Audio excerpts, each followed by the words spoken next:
What is a forward contract? Imagine you run a chocolate company. Your biggest cost is cocoa. Today, cocoa costs $5,000 per ton. But you are worried. What if 6 months from now, cocoa prices jump to $7,000? Your profit could disappear. So you make a deal with a supplier today. You agree that 6 months from now, you will buy 100 tons of cocoa for $5,000 per ton, no matter what the market price is at that time.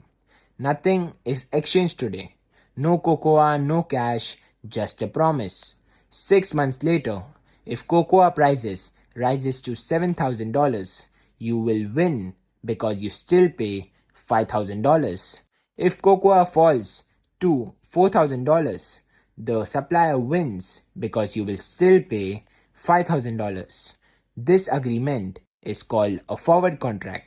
A forward contract is a private agreement between two parties to buy or sell an asset at a predetermined price on a specified future date. The asset can almost be anything: stocks, gold, oil, wheat, currencies, bonds, etc. A forward contract locks in a future price today.